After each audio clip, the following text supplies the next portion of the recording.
नमस्कार शर्मा जी। नमस्कार sir.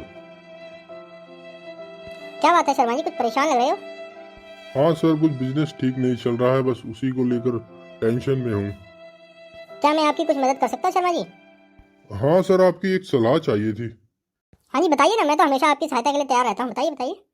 Sir, अपनी कंपनी के वर्करों से बहुत परेशान हूँ।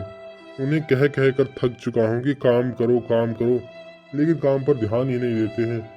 कई वर्करों को मैंने जॉब से भी निकाल दिया है कि दूसरे वर्करों को कुछ सबक मिले, लेकिन फिर भी कोई बदलाव नहीं आ रहा है। प्रोडक्शन डेली कम होती जा रही है और ऑर्डर भी नहीं मिल रहे हैं। कंपनी सारी घाटे में जा रही है। समझ में नहीं आता कि किस प्रकार से कंपनी को चलाऊं।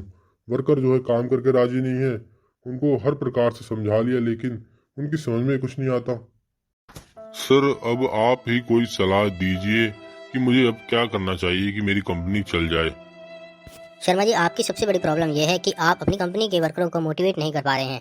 यदि आपकी कंपनी के वर्कर मोटिवेट होंगे तो ही वो काम करेंगे और आपकी कंपनी का प्रोडक्शन ज़्यादा होगा और आपकी कंपनी को प्रॉफिट होगा। लेकिन आप कंपनी के वर्करों को मोटिवेट नहीं कर पा रहे हैं। तो कंपनी के वर्करों को मोटिवेट करने के लिए मैं आपको कुछ ऐसे आइडियाज़ दूंगा जिन्हें अपनाकर आप कंपनी के वर्करों को मोटिवेट कर सकते हैं। जी सर, आपने बिल्कुल सही समझा। आप कृपया मुझे कोई ऐसा उपाय बताएं जिससे मैं वर्करों को मोटिवेट कर सकूं। शर्मा जी, जब भी आप कंपनी के वर्करों से मिलते हैं तो आप उनके सामने अपनी इच्छा जाहिर करते हैं कि आपको क्या चाहिए। जैसे कि आपको कंपनी में ज़्यादा प्रोडक्शन चाहिए ताकि आपकी कंपनी को प्रॉफिट हो सके, इसलिए आप उनसे बार बार कहते हैं कि ज़्यादा काम करो। हाँ, मैं जब भी मिलता हूँ उनसे यही बात कहता हूँ। आखिर कंपनी की प्रोडक्शन बढ़ेगी जब तो कंपनी को प्रॉफिट होगा। शर्मा जी, आपकी समस्या हर मालिक के सामने आती है। जो लोग कंपनियां चलाते हैं उनके सामने ऐसी समस्या अक्सर आती है। मैं अब आपको एक किस्सा बताता हूँ जिससे आपको अपनी समस्या को सुलझाने में मदद मिलेगी। मुझे एक बार ऑटोमोबाइल कंपनी के वर्करों में जोश भरना था। वहाँ पर भी वर्कर काम नहीं कर रहे थे और मुझे वहाँ पर स्पीच देने के लिए बुलाया गया था। तो मैंने वहाँ पर सबसे पहले ये काम किया कि मैंने वहाँ पर जाकर कंपनी के वर्करों से उनके सुझाव पूछे और उन सुझावों को ब्लैक बोर्ड पर लिख दिया। उसके बाद मैंने कंपनी के वर्करों से कहा कि आपने जो भी सुझाव ब्लैक बोर्ड पर लिखे हैं, जो भी सुविधाएं आपको चाहिए, वो सभी इस कंपनी के अंदर आगे से आपको मिलने लगेगी। लेकिन बदले में मैं आपसे क्या अपेक्षाएं कर सकता हूँ। तुरंत वहाँ से मिले जुले जवाब आए। ईमानदारी, वफादारी, हर दिन 8 घंटे मन लगाकर काम, एकजुटता, जोश, उत्साह आदि। मीटिंग एक नई प्रेरणा, एक नई आशा के साथ समाप्त हुई। एक सेल्समैन ने तो 14 घंटों तक काम करने का वायदा किया। इसके बाद उनकी कंपनी की बिक्री बहुत बढ़ गई। तो इसलिए शर्मा जी, जब भी आप किसी वर्कर से मिलें तो अपने विचार बाद में जाहिर करें, पहले उनसे पूछें कि वो लोग क्या चाहते हैं। जब आप उनकी इच्छाएं पूरी करेंगे तो वो आपकी इच्छाएं भी ज़रूर पूरी करेंगे। ठीक है शर्मा जी, मैं इस टेक्निक को आजमा कर देखता हूँ।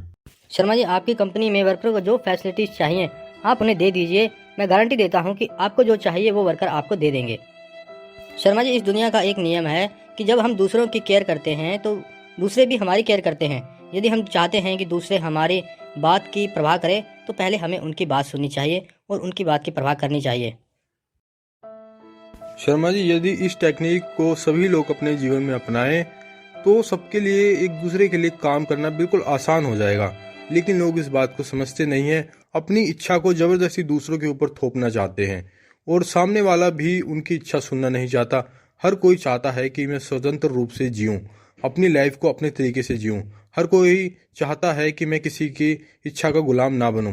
तो इसलिए सबसे पहले हमें दूसरे की इच्छा सुननी चाहिए। जब हम उसकी इच्छा सुनेंगे तो वो भी हमारी इच्छा जरूर सुनेगा। इसलिए हम जब दूसरे की बात की रिस्पेक्ट करेंगे तो वो भी हमारी बात की रिस्पेक्ट जरूर करेगा। सर, आप बिल्कुल ठीक कह रहे हैं। अब मैं जब भी कंपनी के वर्करों से मिलूंगा तो पहले मैं उनसे पूछूंगा कि वो क्या चाहते हैं। सर, आपने बिल्कुल सही कहा।